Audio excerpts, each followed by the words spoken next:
নবীজি সাল্লাল্লাহু আলাইহি ওয়াসাল্লামের বহু হাদিস থেকে আবু দাউদ শরীফের 1420 একটা হাদিস আপনাদের সামনে পাঠ করেছি। আল্লাহ যদি তৌফিক দান করেন এই একটা আয়াত আর একটা হাদিসকে সামনে রেখে অল্প সময় কিছু কথা বলবো, এই নিয়তে বলবো, এই উদ্দেশ্যে, এই মাকসাদে বলবো যেন আল্লাহ তাআলা প্রত্যেকটি ভালো কথা আর আমলি কথার উপরে সবার আগে আমি গুনাহগারকে আমল করার তৌফিক দান করেন। এরপরে আল্লাহ তাআলা ভালো আর আমলি কথাগুলোর উপরে আমাদের সবাইরে আমল করার তৌফিক দান করেন, বলেন আমিন। আমি কোনো রকম ভূমিকা ছাড়াই আলোচনার দিকে প্রবেশ করতেছি। একটু মনোযোগের সাথে আমলের নিয়তে কথাগুলা শুনবেন। রাজি আছেন ইনশাআল্লাহ? সবাই কোন রাজি আছেন ইনশাআল্লাহ? দেখেন আল্লাহ তাআলা আয়াতে কারিমায় কি বলেন। আল্লাহ বলেন, বিসমিল্লাহির রহমানির রহিম,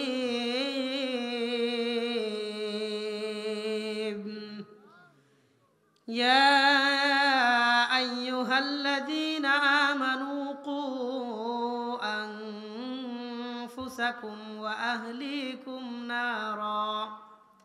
আল্লাহ বলেন, হে ঈমানদার, তোমরা নিজেরা নিজেদেরকে জাহান্নামের আগুন থেকে বাঁচাও, তোমাদের পরিবারকে জাহান্নামের আগুন থেকে বাঁচাও। নিজেরাও জাহান্নামের আগুন থেকে নিজেদেরকে বাঁচাও, পরিবারকেও জাহান্নামের আগুন থেকে বাঁচাও। বলেন কিসের আগুন থেকে? সবাই বলেন কিসের আগুন থেকে? জাহান্নামের আগুন থেকে। নিজেরাও বাঁচো, পরিবারকেও বাঁচাও। কোনো জায়গায় আগুন জ্বালাইতে হইলে লাকড়ির দরকার আছে না নাই? মা বোনেরা চুলার মধ্যে আগুন জ্বালায়, সেখানেও লাকড়ির দরকার আছে না নাই? আছে। জাহান্নামের মধ্যেও লাকড়ির দরকার হবে, লাকড়ি ছাড়া আগুন জ্বলবে না। তো জাহান্নামের লাকড়ি কি হবে? আল্লাহ বলেন এই আয়াতে, জাহান্নামের লাকড়ি হবে দুইটা জিনিস। বলেন কয়টা জিনিস? এর চাইতে 2 গুণ বেশি আওয়াজ দিয়া সবাই বলেন কয়টা জিনিস? আল্লাহ বলেন, ওয়াকুদুহান নাসু ওয়াল হিজারা। জাহান্নামের লাকড়ি হবে দুইটা জিনিস। 1 নম্বর আন্নাস, ওই সমস্ত মানুষ যারা দুনিয়াতে আল্লাহর প্রতি ঈমান আনে নাই। 1 নম্বর ওই সমস্ত মানুষ যারা দুনিয়াতে আল্লাহর প্রতি ঈমান আনে নাই, বেঈমান অবস্থায় যারা দুনিয়া থেকে মারা গেছে, ওই সমস্ত মানুষদেরকে আল্লাহ জাহান্নামের লাকড়ি বানাবেন। বলেন নাউজুবিল্লাহ। 2 নম্বর আল্লাহ বলেন ওয়াল হিজারা, পাথর। দুনিয়ার যত পাথর দেখেন এই পাথরগুলো আল্লাহ কিয়ামতের দিন জাহান্নামের লাকড়ি বানাবেন। তাহলে 1 নম্বর বেঈমান মানুষ, 2 নম্বর পাথর। এই বেঈমান মানুষ আর পাথর দ্বারা আল্লাহ জাহান্নামের আগুনটাকে প্রজ্বলিত করতে থাকবেন। বলেন নাউজুবিল্লাহ। এরপরে আল্লাহ বলেন আলাইহা মালাইকাতুন গিলাজুন শিদাদ। জাহান্নামের উপরে আল্লাহ ওই সমস্ত ফেরেশতাদেরকে নিযুক্ত করবেন, গিলাজুন শিদাদ, যারা খুব কঠোর মেজাজের হবে, যাদের অন্তরে কোনো রকমের দয়া মায়া থাকবে না। এই সমস্ত ফেরেশতাদেরকে আল্লাহ জাহান্নামের দায়িত্বশীল বানাবেন। আল্লাহ বলেন লা ইয়াসুনাল্লাহা মা আমারহুম, আল্লাহ তাদেরকে যেই কাজ করতে বলবেন আল্লাহর আদেশের খেলাফ তারা কিছু করবে না। ওয়া ইয়াফআলুনা মা ইউমারুন, আল্লাহর প্রত্যেকটা আদেশ তারা পুঙ্খানুপুঙ্খানুভাবে বাস্তবায়ন করবে। এই আয়াতে আল্লাহ মৌলিকভাবে একটা কথা বললেন, ঈমানদার নিজেও জাহান্নামের আগুন থেকে বাঁচো, পরিবারটাকেও জাহান্নামের আগুন থেকে বাঁচাও। আমি আপনি নিজে জাহান্নাম থেকে বাঁচবো, পরিবারকে জাহান্নাম থেকে বাঁচাবো। এই দুটো জিনিসের গুরুত্ব আমার আপনার জীবনে আছে না নাই? সবাই কন্যা আছে না নাই? আমি এই শিরোনামকে সামনে রেখেই কয়েকটা কথা বলবো। কিভাবে নিজে জাহান্নামের আগুন থেকে বাঁচবো, কিভাবে নিজের পরিবারকে জাহান্নামের আগুন থেকে বাঁচাবো, এই শিরোনামের উপরে কিছু কথা বলবো। আশা করা যায় কথাগুলোর উপর আমি আপনি আমল করতে পারলে আল্লাহ তাআলা নিজেদেরকে নিজেদের পরিবার নিয়ে জাহান্নাম থেকে বাঁচা সহজ করে দিবেন। এই জন্য আমার কথাগুলারে একটু মনোযোগের সাথে আমলের নিয়তে কথাগুলা শুনবেন। রাজি আছেন নি ইনশাআল্লাহ? সবাই কন রাজি আছেন তো ইনশাআল্লাহ? আল্লাহ তৌফিক দান করেন, বলেন আমিন। একটা হাদিস দিয়ে আপনাদের সামনে শুরু করি। এই হাদিসটা বুখারী শরীফের 3 জায়গায় আসছে। বলেন কয় জায়গায় আসছে? এক জায়গায় আসছে বিস্তারিত, 2 জায়গায় আসছে সংক্ষিপ্ত।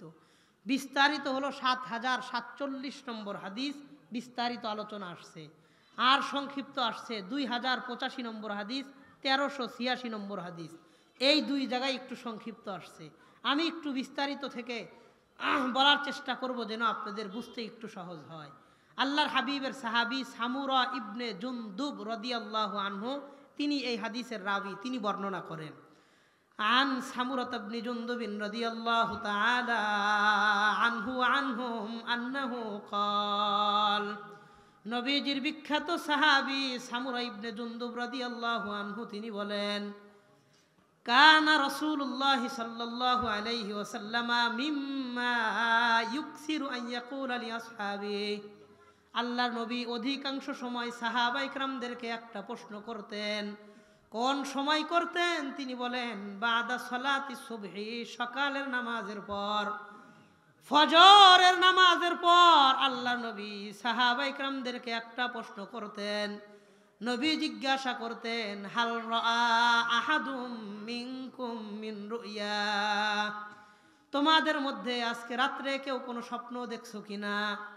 নবীজি ফজরের নামাজ পড়ে সাহাবায়ে কেরামদের দিকে মুখ ফিরে জিজ্ঞাসা করতেন, তোমাদের মধ্যে আজকে রাত্রে কেউ কোনো স্বপ্ন দেখছো? ফায়াকুসু আলাইহি মান শাআল্লাহু আন ইয়াকুসা, সাহাবায়ে কেরামদের মধ্যে কেউ কোনো স্বপ্ন দেখলে নবীজিকে স্বপ্নটা বলতেন ফজরের নামাজের পরে। বলেন কোন নামাজের পরে? ফজরের পরে যদি রাত্রে কেউ স্বপ্ন দেখতেন নবীজির কাছে বলতেন। সাহাবায়ে কেরামদের স্বপ্ন শোনার পর আল্লাহর হাবিব সাথে সাথে সাহাবায়ে কেরামদের স্বপ্নের ব্যাখ্যা করে দিতেন, ব্যাখ্যাটাও নবী শোনায় দিতেন। সাহাবী বলেন সামুরা ইবনে জুনদুব, ওয়া ইন্নাহু ক্বালা যাতা গাদাতিন, একদিন সকালবেলার ঘটনা, আল্লাহর নবী প্রশ্ন করলেন আজকে রাতের বেলায় তোমরা কেউ কোনো স্বপ্ন দেখছো কিনা? ফাসাকাতু, সাহাবায়ে কেরাম সবাই চুপ থাকলেন, কেউ কোনো স্বপ্ন দেখেন নাই, সবাই চুপচাপ, কেউ কোনো স্বপ্ন দেখে নাই।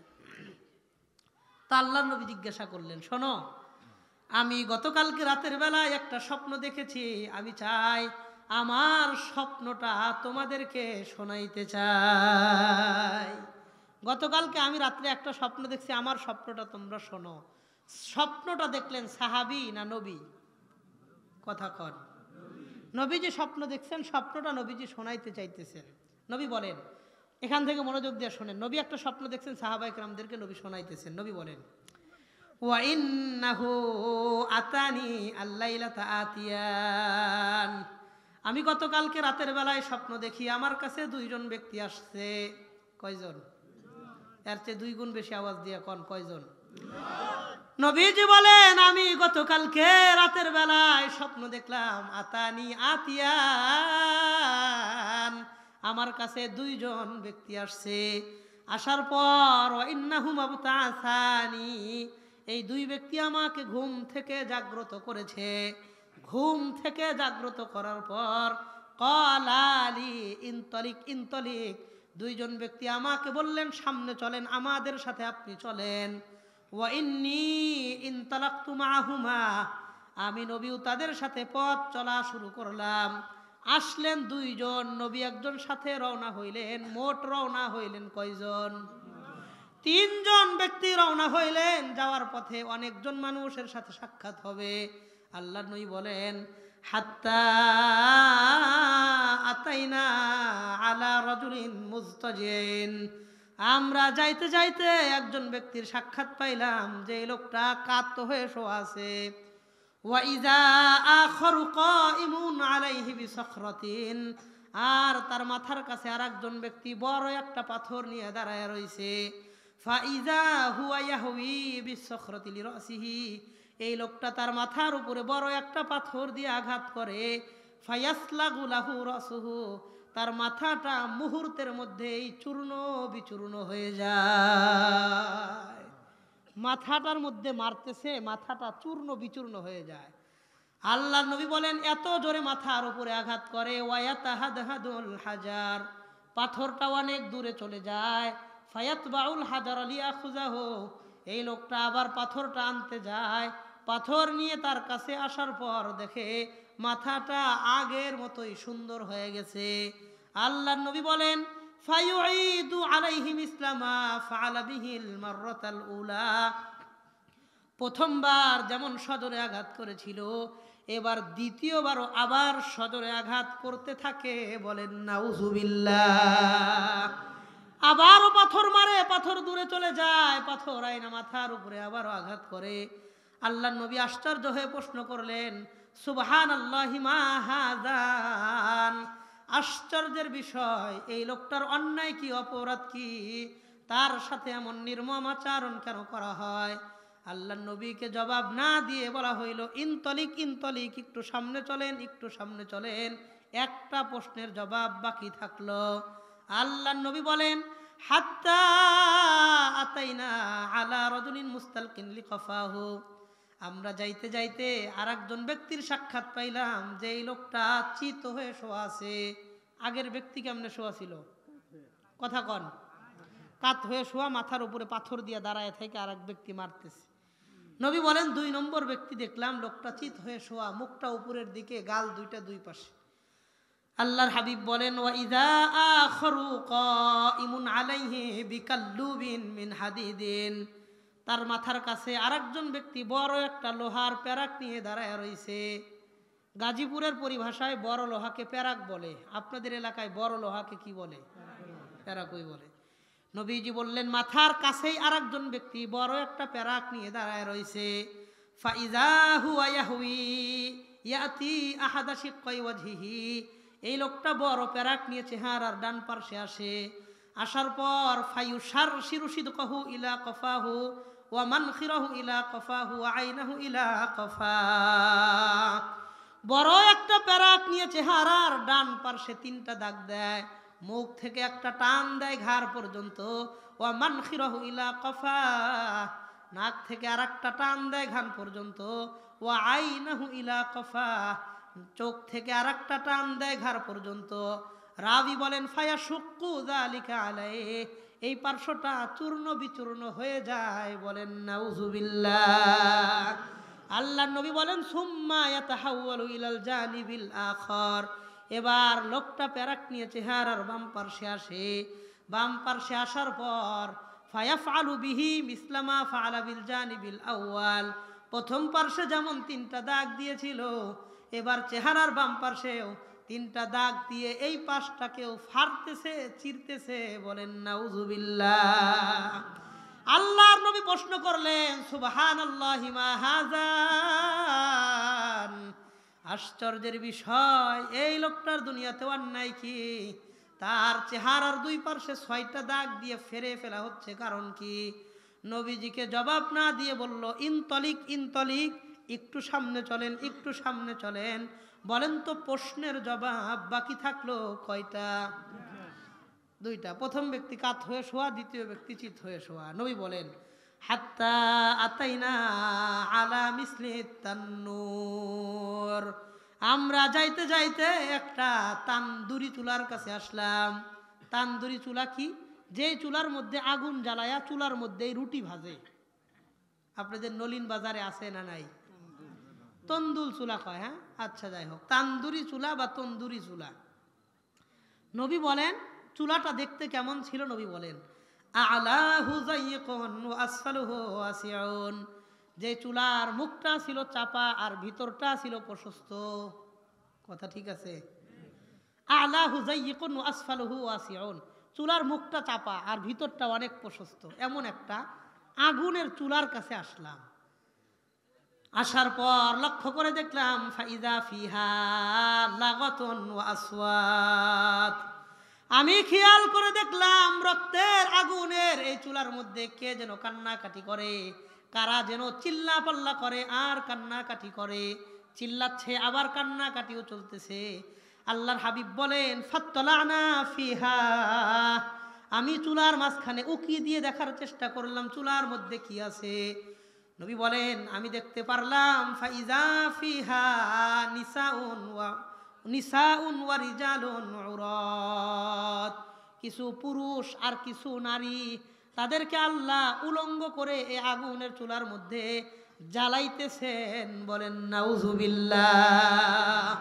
কেমন নির্মম আকারের শাস্তি হয়। নবী বলেন ফাইজা ইয়াতিহিম লাহাবুম মিন আসফারা মিনহুম, চুলার নিচ থেকে আগুন জ্বালায়া তাদেরকে উপরের দিকে আগুনের সাথে উঠায়, ধাউ ধাউ করে আগুনটাও জ্বলে, তারাও আগুনের সাথে উপরে আসে। ওয়া দাউ দাউ ওয়া ইয়াসআউনা আন ইয়াখরুজু মিনহা, তারা চিল্লা পাল্লা করে আর চেষ্টা করে এই চুলার আগুন থেকে লাফ দিয়ে বাহিরে পড়ে যাওয়ার জন্য। আল্লাহর নবী বলেন ফাইজা আনখাবাত নারুহু, হঠাৎ করে চুলার আগুন নিভে যায়, তারা উপর থেকে আবার চুলার নিচে পড়ে যায়। নবী অবাক হয়ে প্রশ্ন করলেন মান হাউলা, এই সমস্ত মানুষেরা কারা, তাদের কেমন শাস্তি কেন দেওয়া হইতেছে? আল্লাহর নবীকে জবাব না দিয়ে বলা হইল ইনতলিক ইনতলিক, একটু সামনে আগান সামনে আগান। বলেন তো প্রশ্নের জবাব বাকি থাকলো কয়টা? আল্লাহর হাবিব বলেন হাত্তা আতাইনা আলা নাহরিন আহমার মিনাদ দাম, আমরা যাইতে যাইতে একটা রক্তের নদীর কাছে আসলাম। কিসের নদী? রক্তের নদীর কাছে আসার পর দুইটা জিনিস লক্ষ্য করলাম। এক নম্বর ফি ওয়াসাতিহি রাজুলুন সাবিহুন ইয়াসবাহু, এই রক্তের নদীর মধ্যে এক ব্যক্তি সাঁতার কাটতেছে, কিনারায় যাওয়ার চেষ্টা করে। ওয়া আলা শাতিন নাহরি রাজুলুন ইনদাহু হিজারাতুন কাসীরা, আর একজন ব্যক্তি দেখলাম নদীর কিনারায় অনেকগুলো পাথর তার সামনে জমা করা। এই লোকটা মাঝখান থেকে সাঁতার কেটে যখন কিনারায় আসার চেষ্টা করে ফায়াফগারু লাহু ফাহু ফায়ুলকিমাহু হাজারা, এই লোকটা বড় একটা পাথর নিয়ে তার মুখ বরাবর নিক্ষেপ করে, মুখটা থেতলে যায়, লোকটা আবার নদীর মাঝখানে চলে আসে। অন্য পাশ দিয়ে চেষ্টা করে, লোকটা আবারও মুখে পাথর মেরে মাঝখানে পাঠিয়ে দেয়। এই নির্মম আকারে তাকে শাস্তি দেওয়া হইতেছে। আল্লাহর নবী প্রশ্ন করলেন মান হাযা, এই লোকটাকে, তার সাথে এমন আচরণ কেন করা হয়? আল্লাহর নবীর জবাব না দিয়ে বলল ইনতলিক ইনতলিক, সামনে চলেন সামনে চলেন। বলেন তো প্রশ্নের জবাব বাকি থাকলো কয়টা?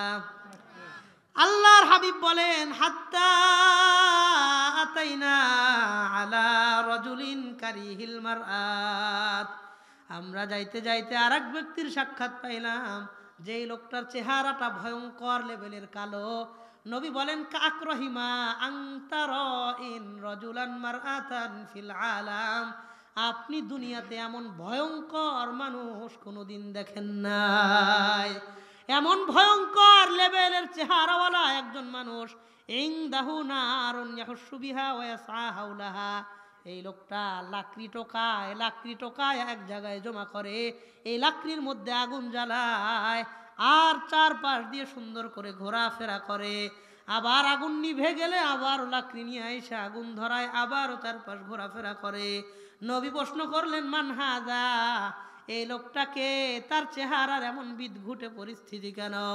নবীকে জবাব না দিয়ে বলা হইল ইনতলিক ইনতলিক, একটু সামনে চলেন সামনে চলেন। বলেন তো প্রশ্নের জবাব বাকি থাকলো কয়টা? পাঁচটা, আর দুইটা আছে। প্রথম ব্যক্তি কাত হয়ে শোয়া, দ্বিতীয় ব্যক্তি চিত হয়ে শোয়া, 3 নম্বর কিছু মানুষ আগুনের চুলার মধ্যে উলঙ্গ অবস্থায় তাদেরকে জ্বালাইতেছে, আগুন জ্বালায় উপরে আনে, আবার নিভা যায়, ধাপ করে আবার নিচে পড়ে যায়। 4 নম্বর রক্তের নদীর মধ্যে এক ব্যক্তি সাঁতার কাটে, কিনারায় যায়, পাথর মাইরা আবারও মাঝখানে পাঠায়। 5 নম্বর এক ব্যক্তি আগুন জ্বালায়, লাকড়ি টোকায় আগুন জ্বালায়, চারপাশ দিয়ে ঘোরাফেরা করে, চেহারাটা এত বেশি ভয়ঙ্কর, নবী বলেন এমন ভয়ঙ্কর চেহারার আমি কোনো দিন কাউরে দেখি নাই। 6 নম্বর নবী বলেন হাত্তা আতাইনা আলা রাওযাতিন মু'তাম্মাতিন ফিহা বিকুল্লি লাউনিন মিনার রাবিঈ, আমরা যাইতে যাইতে একটা ফুলের বাগানের কাছে আসলাম, যেই বাগানের মধ্যে বসন্তকালে পৃথিবীতে যত রকমের ফুল ফোটে, সমস্ত ফুল দ্বারা আল্লাহ সেই বাগান সাজায় রাখছেন। এমন একটা বাগানের কাছে আসার পর দুইটা জিনিস লক্ষ্য করলাম। এক নম্বর, ফি ওয়াসাতিহি রাজুলুন তাওয়িল, এই বাগানের মধ্যে বিশাল লম্বা এক ব্যক্তি দাঁড়ায় আছে।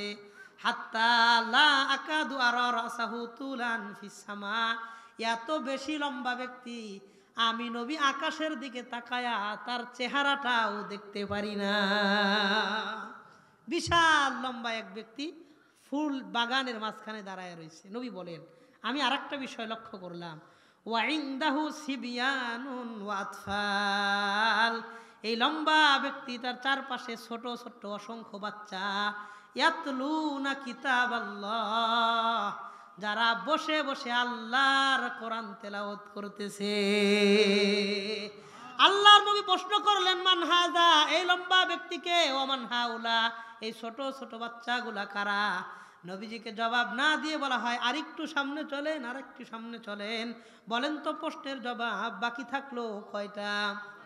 আল্লাহর হাবিব বলেন, হাত্তা আতাইনা আলা মাদিনাতিন মাবনিয়াতিন বিলাবিনি যাহাবিন ওয়া লাবিনি ফিদ্দা, আমরা যাইতে যাইতে একটা শহরের মধ্যে আসলাম, যেই শহরের প্রত্যেকটা বিল্ডিং আল্লাহ একটা স্বর্ণের ইট আর একটা রূপার ইট দ্বারা আল্লাহ বানায়া রাখছে।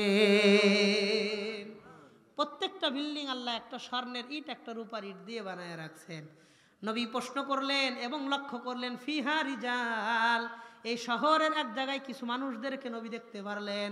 কেমন মানুষ? নবী বলেন, শাতরুম মিন খালকিহিম কাহসানি মা আনতারাইন ওয়া শাতরুম মিন খালকিহিম কাকবাহি মা আনতারাইন, কিছু মানুষ দেখতে পারলাম যাদের চেহারার এক পার্শ্ব এত সুন্দর, আমি এত সুন্দর মানুষ দুনিয়াতে কাউকে দেখি নাই।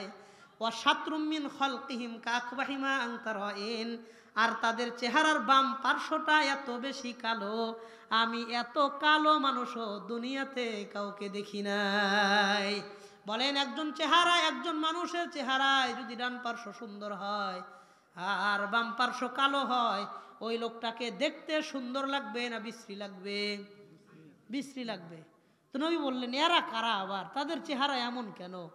হঠাৎ করে নবীর সাথে থাকা দুইজন ব্যক্তি বললেন, ইযহাবু ফাকাউ আনফুসাকুম ফি যালিকান নাহরি, তোমরা সবাই যাও, গিয়া ওই নদীর মধ্যে ডুব দাও, ওই নদীর মধ্যে ডুব দাও, তোমাদের ব্যাপারে আল্লাহ কল্যাণের ফয়সালা করবে। সাথে সাথে সবগুলো মানুষ দৌড়িয়া গিয়ে একটা নদীর মধ্যে ডুব দেয়, তাদের পুরা চেহারাটা আল্লাহ সুন্দর বানায়া দেয়। নবী প্রশ্ন করলেন, তারা কারা? এবার নবীকে একে একে 7টা প্রশ্নের জবাব দেওয়া হয়। প্রথম ব্যক্তির মাথার উপরে পাথর দিয়ে আঘাত করা হয়, লোকটা কাত হয়ে শোয়া।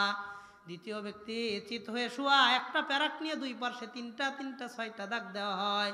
তৃতীয়, কিছু মানুষদেরকে আগুনের চুলার মধ্যে উলঙ্গ অবস্থায় নারী পুরুষদেরকে জ্বালানো হয়। 4 নম্বর, রক্তের নদীর মধ্যে এক ব্যক্তি সাঁতার কাটে। 5 নম্বর, ভয়ঙ্কর একটা চেহারার মানুষ লাকড়ি জমা করে করে এক জায়গায় আগুন জ্বালায় আর লাকড়ির চারপাশ দিয়ে ঘোরাফেরা করে। 6 নম্বর, ফুলের একটা বাগানের মধ্যে লম্বা এক ব্যক্তি দাঁড়ানো, আশপাশে ছোট বাচ্চারা কোরআন পড়ে। 7 নম্বর, একটা শহর, প্রত্যেকটা শহরের বিল্ডিং গুলো একটা স্বর্ণের ইট আর একটা রূপার ইট দিয়ে আল্লাহ বানাইছে। কিছু মানুষদেরকে দেখলাম চেহারার এক পার্শ্ব সুন্দর আর এক পার্শ্ব কালো, নদীর মধ্যে ডুব দেওয়ার পরে পুরা চেহারাটাই হয়ে গেল ভালো। প্রথম ব্যক্তি সম্পর্কে নবীজিকে জবাব দিয়ে বলা হয়, ওয়া আম্মাল্লাযী আতাইতাহু আলাইহি, নবী আপনি প্রথম যেই ব্যক্তির কাছে আসছিলেন, এই লোকটার দুনিয়াতে অন্যায় ছিল 2টা। বলেন কয়টা? 1 নম্বর, ইন্নাহু ইয়াখুযু কাসীরাম মিনাল কুরআনি সুম্মা নাসিয়া, এই লোকটা দুনিয়াতে কোরআন পড়া জানতো, আস্তে আস্তে কোরআনটা না পড়তে না পড়তে এক সময় এসে কোরআনটা ভুলে গেছে। আমাদের সমাজের মধ্যেও বহু মানুষদেরকে দেখবেন, আগে 5টা সূরা মুখস্থ পারতো, 10টা সূরা মুখস্থ পারতো, কোরআন শরীফ না পড়তে না পড়তে না পড়তে এমন হয়েছে, আগে যেই সূরাগুলা মুখস্থ পড়তে পারতো, এখন ওই একটা সূরা দেখাও পড়তে পারে না, এমন অসংখ্য যুবক সমাজে আছে না? না নেই? বললেন, ইন্নাহু ইয়াখুযু কাসীরাম মিনাল কুরআন সুম্মা নাসিয়া, লোকটা কোরআন পড়া শিখেছে, কোরআন জানতো, কোরআন না পড়তে না পড়তে না পড়তে কোরআন পড়া ভুলে গেছে। এই জন্য মরার পর থেকে কিয়ামত পর্যন্ত আল্লাহ তার মাথার উপরে ফেরেশতা নিযুক্ত করে দিবেন, পাথর দিয়া তার মাথাটাকে চূর্ণ বিচূর্ণ করতে থাকবে। বলেন নাউজুবিল্লাহ। আমাদের সমাজের বহু মানুষ আগে কয়েকটা সূরা মুখস্থ পারত, 10টা 15টা মুখস্থ পারত, কোরআন শরীফ থেকে এত দূরে চলে গেছে আর মোবাইল থেকে এত কাছে আসছে, মোবাইল চালাইতে চালাইতে কোরআন পড়ার সময় আর তারা পায় না। আছে না নাই? আল্লাহ আমার যুবক ভাইদেরকে বোঝার তৌফিক দান করেন। বলেন আমিন। অনেক মানুষ এমন আছে, মুসলমান সব ঠিকঠাক, কোরআন থেকে 3টা 4টা 5টা সূরা মুখস্থ পারে না। হুজুর আমার সময় কই, আমি ভ্যান চালাই, আমার কি কোরআন শরীফ পড়ার সময় আছে? আমি খেত খামারে কাজ করি, হুজুর আমি চার দোকানদারি করি, আমার কি কোরআন শরীফ পড়ার সময় আছে? একটা বার চিন্তা করেন, আল্লাহ যদি কিয়ামতের দিন জিজ্ঞাসা করে বসেন, এরে বান্দা তোমারে 40 বছর হায়াত দিলাম, 50টা বছর দুনিয়াতে ছিলা, 60 বছর জীবন পাইছো, 40 50 60 বছরে 4টা 5টা সূরা কেন শেখো নাই? বলেন আল্লাহর কাছে এই কথার কোনো জবাব দিতে পারবেন? কথা কন, পারবেন? এই জন্য যুবক ভাই, মুরব্বী বাবা, যারা কোরআনটা এখনো পড়তে পারেন না, 4-5টা সূরা শেখেন নাই, সামনে রমজান মাস আসতেছে, সপ্তাহে একটা সূরাও যদি শেখেন, 4 সপ্তাহে 4টা সূরা হয়ে যাবে। একটু গুরুত্ব দেন। কোরআনটার ভিতরে কোরআন না নিয়া অন্তরটাকে একদম শূন্য করে মরার কথা চিন্তাও করেন না। সামনে আসেন, প্রয়োজনে আমি আপনার পায়ে হাত রেখে বলবো, পায়ে হাত দিয়ে অনুরোধ করে বলবো, যারা কোরআন পড়তে পারেন না, ভিতরে একটা সূরা পর্যন্ত নাই, এই বুক নিয়া, অন্তর সিনা নিয়া আল্লাহর কাছে যাওয়ার চিন্তা করেন না। আল্লাহ আমাদের এই এলাকার শাখারিয়া উত্তরপাড়া এলাকার প্রত্যেকটা যুবক ভাই, মুরব্বী বাবা, মা বোন সহ সবাইরে সহি শুদ্ধ কোরআন পড়া শিখা তারপরে কবরে যাওয়ার প্রস্তুতি নেওয়ার আল্লাহ তৌফিক দান করেন। বলেন আমিন। তাহলে এই লোকটার 1 নম্বর অন্যায়, দুনিয়াতে কোরআন পড়া জানতো, কোরআন না পড়তে পড়তে কোরআন ভুলে গেছে। 2 নম্বর নবী বলেন ওয়ায়ানামু আনিস সালাতিল মাফরুজা, এই লোকটা দুনিয়াতে ফরজ নামাজে অলসতা করত। কি নামাজে? ফরজ নামাজে অলসতা করত। বহু মানুষ দেখবেন মসজিদের সাথেই বাড়ি, আজানও শুনতে পারে, একামতও শুনতে পারে, একামতটা শোনার পরেও মসজিদে যায় না, ঘরে বসে থাকে। এমন অসংখ্য মানুষ এই এলাকাতেও আছে না নাই? আল্লাহ আমাদের সবাইরে 5 ওয়াক্ত নামাজি, পরহেজগার, দিনদার, মুত্তাকি করে নেন। বলেন আমিন। তাহলে 1 নম্বর ব্যক্তি 2টা অন্যায়, 1 নম্বর কোরআন পড়া শিখে ভুলে গেছে, 2 নম্বর ফরজ নামাজে অলসতা বেশি করত। এবার নবীজিকে বলা হয় ওয়া আম্মাল্লাযী আতাইতাহু আলাইহি, আপনি 2 নম্বর যে ব্যক্তির কাছে আসছিলেন, ইউশারশারু সিদকুহু ইলা কফাহু ওয়া মানখিরুহু ইলা কফাহু ওয়া আইনুহু ইলা কফা, যার ডান পার্শ্বে একটা প্যারাক দিয়ে 3টা দাগ দেওয়া হয়, বাম পার্শ্বেও একটা প্যারাক দিয়া 3টা দাগ দিয়ে মুখটারে চূর্ণ বিচূর্ণ করা হয়। এই লোকটার দুনিয়াতে অন্যায় ছিল একটা। বলেন কয়টা? আল্লাহর নবীকে বলা হয় ফায়াগদু মিন বাইতিহি ফায়াকযিবুল কাযিবাতা তাবলুগুল আফাক, এই লোকটা সকালবেলা নিজের বাড়ি থেকে বের হইতো, বাড়ি থেকে বের হওয়ার পর মানুষের সামনে গিয়ে একটা মিথ্যা কথা বলতো, যে মিথ্যার মাধ্যমে সমাজের মধ্যে অশান্তি তৈরি হইতো, পাড়া প্রতিবেশীর মধ্যে ঝগড়া লাগাইতো, বাবা ছেলের মধ্যে দূরত্ব তৈরি করত, ভাইয়ে ভাইয়ে ঝগড়া লাগাইতো, বউ শাশুড়ির মধ্যে ঝামেলা লাগাইতো, ভাবি ননদের মধ্যে ঝগড়া লাগাইতো। এলাকার মধ্যে কিছু মানুষ দেখবেন যারা সব সময় একে অন্যের মধ্যে ঝগড়া লাগানোর চিন্তায় থাকে, এমন মানুষ এই সমাজেও আছে না নাই? আল্লাহর হাবিব বর্ণনা করলেন, যারা মিথ্যা কথা বলে অন্যের মাধ্যমে ঝগড়া লাগাবে, কিয়ামত পর্যন্ত, মরার পর থেকে কিয়ামত পর্যন্ত কবরের জীবনে ফেরেশতা বড় একটা প্যারাক নিয়ে 2 পার্শ্বে 3টা 6টা দাগ দিয়া তার মুখটাকে চিরতে ফাড়তে থাকবেন। বলেন নাউজুবিল্লাহ। মিথ্যা কথা বলা মহা অন্যায়। বর্তমান আমাদের সমাজের ব্যবস্থা এমন হয়েছে, মানুষ আল্লাহর নামের কসম খায়, কসম খাওয়ার পরে যেই কথা কয় ওইটাই মিথ্যা কথা কয়। আল্লাহর কসম, এই কথা কয়া যেই নামটা কয়, যেই কথাটা কয় ওইটাই মিথ্যা কথা। আছে না নাই? আল্লাহ আমাদের হেফাজত করেন। বলেন আমিন। জেনে বুঝে ইচ্ছা অনিচ্ছায় মিথ্যা কথা বলবেন না। কয় জেনে বুঝে ইচ্ছায় অনিচ্ছায় মিথ্যা কথা কয়, হ্যাঁ অনেকে আছে না বুঝে মিথ্যা কথা বলে। আমি একটা হাদিস আপনাদেরকে শোনাই, অনেকেই বোঝেও না যে এটা একটা মিথ্যা কথা হইতেছে। নাসাই শরীফের 4204 নম্বর হাদিসের বর্ণনা, 4204 4204 নম্বর হাদিসের বর্ণনা, সাহাবী আব্দুল্লাহ ইবনে আমির রাদিয়াল্লাহু আনহু এক সাহাবী, তিনি বর্ণনা করেন। সাহাবী আব্দুল্লাহ, ছোট বয়স, ছোট বাচ্চা, 10 বছর বয়স, তিনি বলেন, দাআতনি উম্মি ওয়া রাসূলুল্লাহ সাল্লাল্লাহু আলাইহি ওয়াসাল্লাম কাঈদুন ফি বাইতিনা। একদিন আমার মা আমাকে ডাক দিল। কি বলে ডাক দিল? হা আব্দুল্লাহ তাআল উতিকা শাইআ, আব্দুল্লাহ আসো, তোমাকে একটু মজা দিমু, কিছু জিনিস দিমু, এদিকে আসো। এই কথা বইলা আমার মা আমাকে ডাক দিলেন এমন সময় যখন নবীজি আমাদের ঘরেই বসা। নবীজি আমাদের ঘরে বসা এমন সময় আমার মা আমাকে ডাক দিলেন, আব্দুল্লাহ এদিকে আসো, তোমারে কিছু জিনিস দিমু, মনে করেন মজা দিমু, এ কথা কয়ে ডাক দিছে।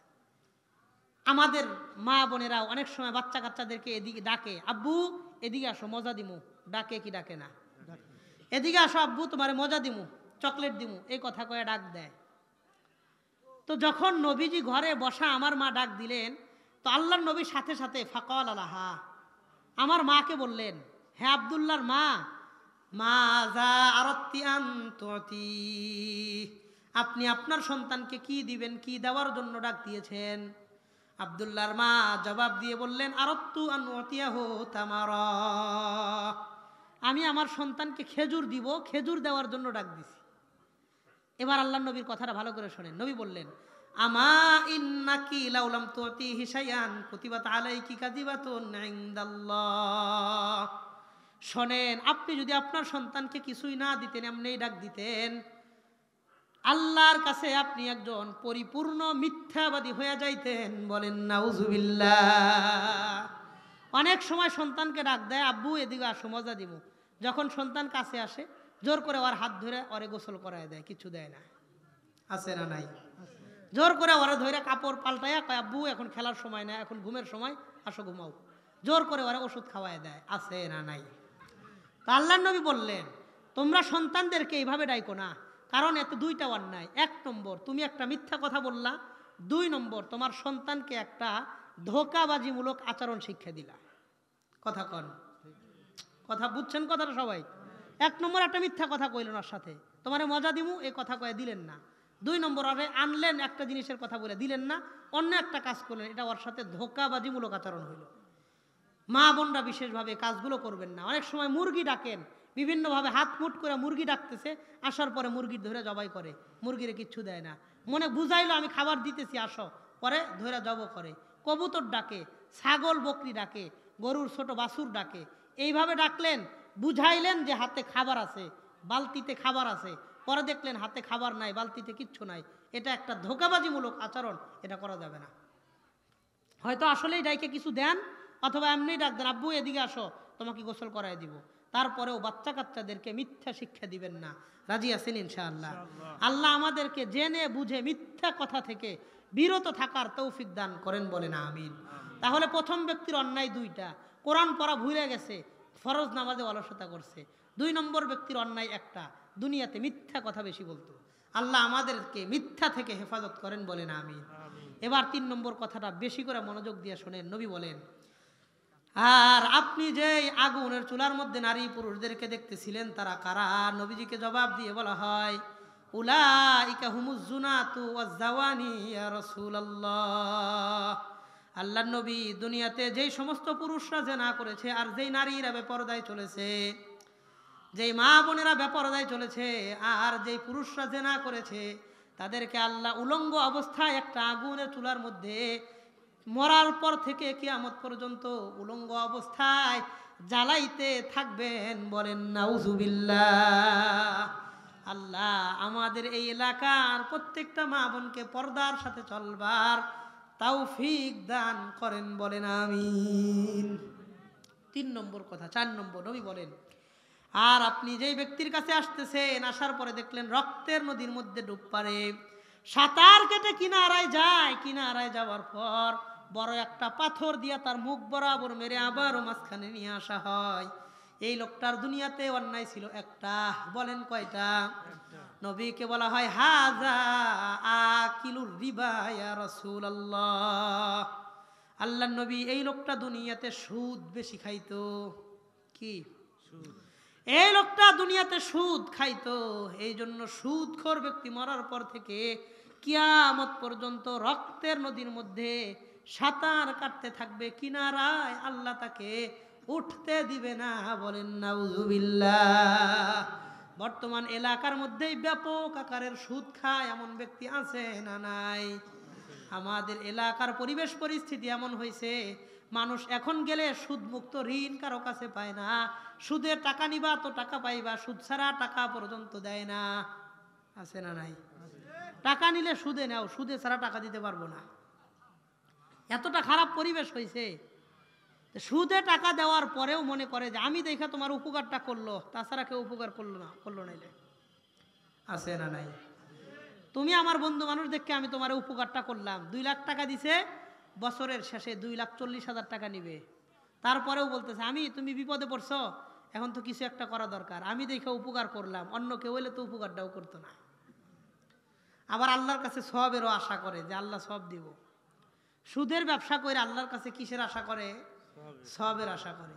আল্লাহ আমাদের এলাকার মানুষদেরকে হালাল টাকায় এই পরিমাণ বরকত দান করেন যেন হারামের ধারে কাছে যাওয়ার দরকার না পড়ে। সবাই বলে না আমিন। সুদ বড় মারাত্মক অন্যায়। সুদ সমাজকে ধ্বংস করে, পরিবারকে ধ্বংস করে, একটা রাষ্ট্রকে ধ্বংস করে, ব্যক্তি জীবন, পারিবারিক জীবন সব জায়গায় অশান্তি নিয়ে আসে। সুদ থেকে বিরত থাকবো, রাজি আছি ইনশাআল্লাহ। মরে যাব তারপরেও সুদের খাতায় নাম লেখাবো না। আল্লাহ আমাদেরকে হেফাজত করেন, বলে না আমিন। আল্লাহর হাবিব লানত করে গেছেন। নাসাই শরীফের 5403 5403 নম্বর হাদিসের বর্ণনা, 5405 35 দুইটা হাদিসের মধ্যে নবী বলেন, যেই পরিবারের লোকজন সুদ খায় সেই পরিবারে আল্লাহ কোনোদিন সুখ আর শান্তি আর বরকত দেন না। 3 জিনিস আল্লাহ দেন না, সুখ দেন না, শান্তি দেন না, বরকত দেন না। এই জন্য দেখবেন এত টাকা ইনকাম করেন, পরিবারে বরকত পান না। 40,000, 50,000, 60,000 টাকা মাস বেতন, 20 তারিখ, 25 তারিখ, 30 তারিখ আসলে সব টাকা শেষ, 10-15 দিন ঋণ কইরা পরে সংসার চালাইতে হয়। আছে না নাই? অনেক মানুষ আছে 50-60,000 টাকা দিয়ে সংসার চলে না, 40,000 টাকা দিয়ে সংসার চলে না, আগেই মাস শেষ হওয়ার আগেই টাকা শেষ। আবার অনেক গরিব মানুষ আছে 10,000 টাকা বেতনের চাকরি করে, অটো চালায়, ভ্যান চালায়, সিএনজি চালায়, রিক্সা চালায়, দিন মজুর কাজ করে, মিস্ত্রির লোকে যোগালি হিসাবে কাজ করে, রং মিস্ত্রির কাজ করে, কাঠমিস্ত্রি, রাজমিস্ত্রির কাজ করে, নৌকা চালায় খায়, 8,000 10,000 টাকা মাস পায়। এই টাকা থেকে নিজে চলে, পরিবারে চালায়, পোলাপানের লেখাপড়ার খরচ দেয়, মা বাবার ওষুধের টাকা দেয়। সব কিছুর পরেও মাস শেষে এই 10,000 টাকা থেকে পকেটে 1,000 টাকা বাকি থাকে। আছে না নাই? এমন মানুষও আছে ওই 50,000 60,000 টাকায় বরকত দেন নাই কে? এই 10,000 টাকায় বরকত দিছেন কে? এবার বুঝা বলবেন, আমি আপনি আল্লাহর কাছে বরকত বেশি চাই না বরকত চাই? বুঝা কন, আল্লাহর কাছে বেশি চান না বরকত চান? বেশির মধ্য থেকে আল্লাহ চাইলে বরকত উঠায় নিতে পারে। অনেক টাকা ইনকাম, মাস শেষে দেখবেন 50,000 টাকা ইনকাম, এমন বিপদ লাগিয়ে রয়েছে 1 লাখ টাকা নাই। আছে না নাই? আছে। আর 5,000 টাকা ইনকাম, কোনো নাই, কোনো বিপদ আপদ নাই, সব কিছুই বরকত বরকত। আল্লাহ আমাদের সবার জীবনটারে বরকতের জীবন বানায়া দেন, বলেন আমিন। তাহলে 4 নম্বর ব্যক্তির অন্যায় ছিল লোকটা দুনিয়াতে সুদ খাইতো। এবার 5 নম্বর কথা আল্লাহ নবীকে বলে দেওয়া হয়, আপনি যেই ব্যক্তির কাছে আসছেন চেহারাটা ভয়ঙ্কর লেভেলের কালো, আগুন জ্বালায় আর চারপাশ দিয়ে ঘোরাফেরা করে, হুয়া মালিকুন খাজিনু জাহান্নাম। এই লোকটা আল্লাহর ফেরেশতা, যার নাম হলো মালিক, খাজিনু জাহান্নাম, জাহান্নামের দারোয়ান। এই লোকটার নাম মালিক, সে হলো জাহান্নামের দারোয়ান। জাহান্নামের যিনি দারোয়ান থাকবেন ওই ফেরেশতার নাম থাকবে মালিক। আর জান্নাতের যিনি দারোয়ান থাকবেন তার নাম থাকবে রিজওয়ান। বলেন কি নাম? রিজওয়ান বা রিদওয়ান। তাহলে জান্নাতের দারোয়ানের নাম কি হবে? রিজওয়ান। আর জাহান্নামের দারোয়ানের নাম কি হবে? মালিক। মনে থাকবে তো ইনশাআল্লাহ? আল্লাহ জাহান্নামের দারোয়ান মালিকের সাক্ষাৎ যেন আমাদের জীবনে না ঘটে, তার ওই ভয়ঙ্কর চেহারা যেন আমরা না দেখি, তার চেহারার সামনে দিয়ে যেন আমাদের অতিক্রম করতে না হয়। আল্লাহ হেফাজত করেন, বলেন আমিন। আল্লাহর নবী বললেন, হাজা মালিকুন খাজিনু জাহান্নাম, এই লোকটার নাম মালিক, সে জাহান্নামের দারোয়ান। এবার নবী বললেন, আমি যেই বাগানের মধ্যে আইসা লম্বা এক ব্যক্তি দেখলাম, চেহারাও দেখতে পারি না এতটা লম্বা, ওই ব্যক্তিকে, ওই ব্যক্তির পরিচয় জানতে চাই। নবীকে জবাব দিয়ে বলা হয়, হুয়া সাইয়্যিদুকুম ইব্রাহিম আলাইহিস সালাম, এই লম্বা ব্যক্তি হলো আপনাদের সর্দার ইব্রাহিম আলাইহিস সালাম। ইব্রাহিম নবীর সাথে নবীর সাক্ষাৎ হয় এবং নবী জিজ্ঞাসা করলেন, ছোট ছোট বাচ্চা যারা কোরআন পড়তেছিল তারা কারা? নবীজিকে জবাব দিয়ে বলা হয়, এরা হলো ওই সমস্ত ছোট ছোট বাচ্চা যাদের মা বাবা নিয়ত করেছিল, আমার সন্তানটাকে আমি হাফেজ আলেম বানাবো। মা বাবা নিয়ত করছে আমার সন্তানটাকে হাফেজ আলেম বানাবো, কিন্তু ছোট বাচ্চার হায়াত কম থাকার কারণে বাচ্চাটা মারা যায়, অথবা মা বাবা হায়াত কম পাওয়ার কারণে মা বাবা মারা গেছে, সন্তানটাকে হাফেজ আলেম বানাইতে পারে নাই। এই ছোট ছোট বাচ্চাদেরকে মা বাবার নিয়ত ভালো থাকার কারণে এদেরকে একত্রিত করে ইব্রাহিম নবীর কাছে আল্লাহ পড়াইতে থাকবেন। মা বাবাকে ঠিক ওই হাসরের মাঠে আল্লাহ একজন হাফেজ আলেমের মা বাবা হিসেবে আল্লাহর দরবারে উঠাবে। এই জন্য আমার আপনার ছেলে সন্তান যাদেরকে আল্লাহ দিয়েছেন ওদের ব্যাপারে ভালো নিয়ত রাখবো, হাফেজে কোরআন আলেমে দিন বানানোর নিয়ত করব।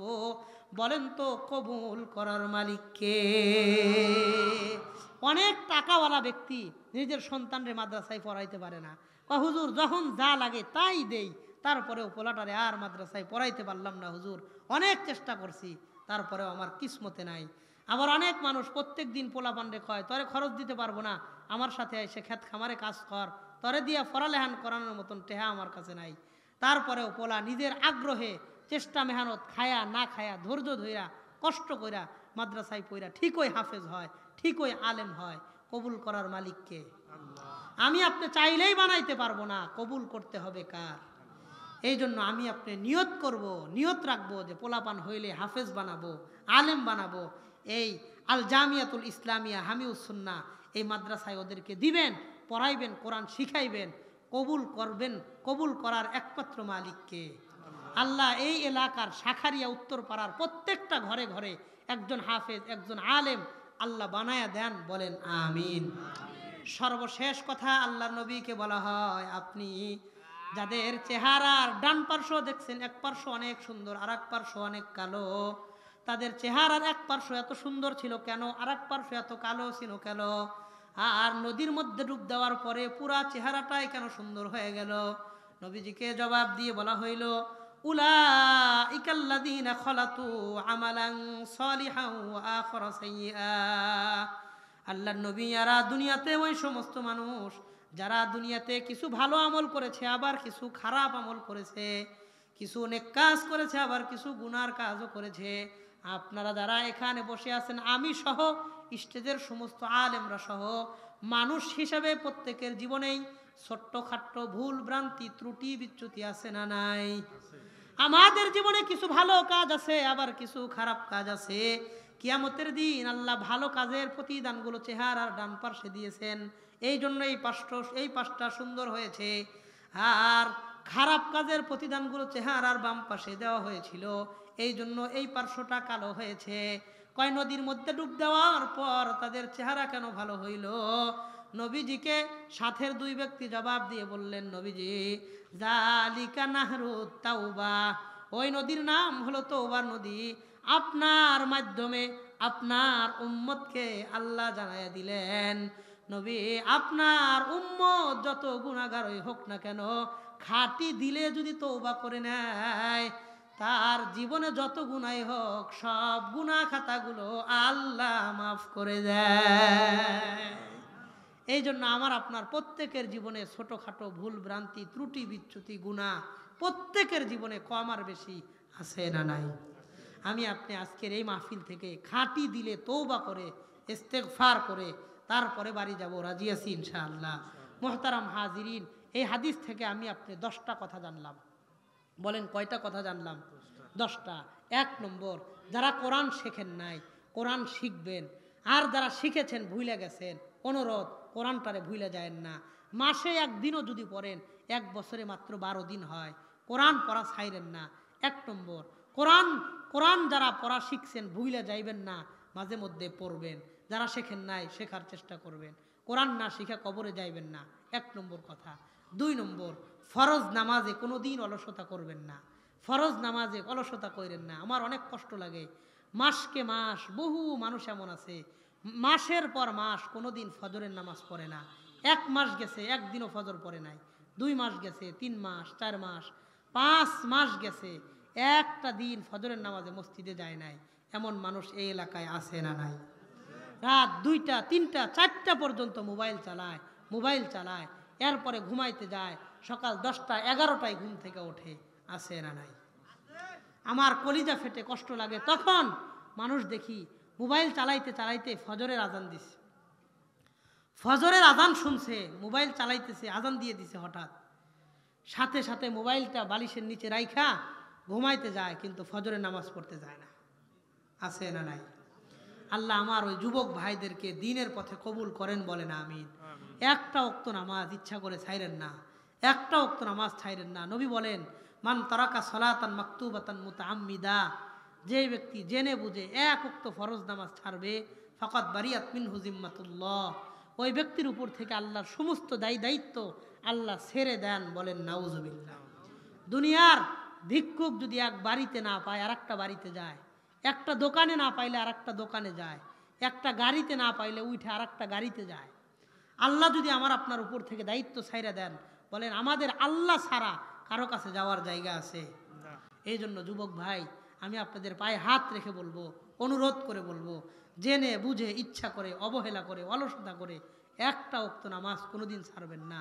আল্লাহ আমাদের সবার আগে আমাকে, এরপরে আমাদের সবাইরে তৌফিক দান করেন, বলেন আমিন। তাহলে 1 নম্বর কথা, আমি আপনি কোরআন পড়ব। 2 নম্বর, ফরজ নামাজে অলসতা করব না। 3 নম্বর, আমি আপনি মিথ্যা কথা বলবো না, মিথ্যা কথা বলবো না। 4 নম্বর, মা বোনদেরকে বলবো বেপরদায় চলবেন না। 5 নম্বর, পুরুষ যারা আছে আমরা জেনার ধারে কাছেও যাব না, আসবাব থেকেও দূরে থাকবো। এই হলো 5টা কথা। 6 নম্বর, আমি আপনি সুদ খাবো না, মারাত্মক জিনিস। সুদখোরকে জাহান্নামের আগুনে অবশ্যই জ্বলতে হবে যদি তৌবা খাঁটি দিলে না করতে পারে। তৌবা খাঁটি দিলে না করলে জাহান্নামে জ্বইলা হয়তো তারপরে আল্লাহ জান্নাত দিবেন, কিন্তু তাকে অবশ্যই জাহান্নামে জ্বলতে হবে। এই হাদিস থেকে তার প্রমাণ পাওয়া যায়। 6 নম্বর কথা, আমরা সুদ খাবো না। 7 নম্বর, জাহান্নামের ভয়াবহতার কথা দিলে রাইখা জাহান্নাম থেকে আল্লাহর কাছে পানা চাবো, জাহান্নাম থেকে পানা চাবো। 8 নম্বর, আমি আপনি ছেলে সন্তান যারা আছে ওদেরকে হাফেজ আলেম বানানোর নিয়ত করব, কবুল করার মালিক কে? 9 নম্বর, আপনি খারাপ কাজ করেন আর ভালো কাজ করেন, এ কথা মনে রাখেন, কিয়ামতের দিন প্রত্যেকটা ভালো কাজের প্রতিদান চেহারার ডান পাশে আসবে, প্রত্যেকটা খারাপ কাজের প্রতিদান চেহারার বাম পাশে আসবে। খারাপ করলেও এর প্রতিদান আপনার কাছে আসবেই, ভালো করলেও এর প্রতিদান আপনার কাছে আসবেই। এই জন্য দুনিয়াতে ভালো কাজ বেশি করব, গুনাহ থেকে নিজেদেরকে বাঁচায় রাখবো। 10 নম্বর কথা, সর্বশেষ কথা, আমার আপনার দ্বারা কখনো যদি অনিচ্ছায় গুনাহ হয়েও যায়, সাথে সাথে তৌবা করে নিব। সমস্ত গুনাহ খাঁটি দিলে তৌবা করলে মাফ করে দিতে পারেন কে? আল্লাহ। এই জন্য এই 10টা কাজের উপর যদি আমি আপনি নিজে আমল করতে পারি, মা বোনরা যদি আমল করতে পারি, নিজের ব্যক্তি জীবনে, পারিবারিক জীবনে, সাংসারিক জীবনে, সামাজিক জীবনে এই 10টা বিষয় যদি মানতে পারি, আশা করা যায়, ইয়া আইয়ুহাল্লাযীনা আমানু কু আনফুসাকুম ওয়া আহলিকুম নারা, ইমানদার নিজে জাহান্নাম থেকে বাঁচো, পরিবারটারেও জাহান্নাম থেকে বাঁচাও। 10টা কাজ করলে আশা করা যায় নিজেদেরকে জাহান্নাম থেকে বাঁচানো, পরিবারকে বাঁচানো আল্লাহ সহজ করে দিবেন। আল্লাহ আমাদের প্রত্যেককে ভালো আর আমলি কথাগুলোর উপরে আমল করার তৌফিক দান করেন, বলেন আমিন। হাযা ওয়া আখিরু দাওয়ানা আনিল হামদুলিল্লাহি রাব্বিল আলামিন।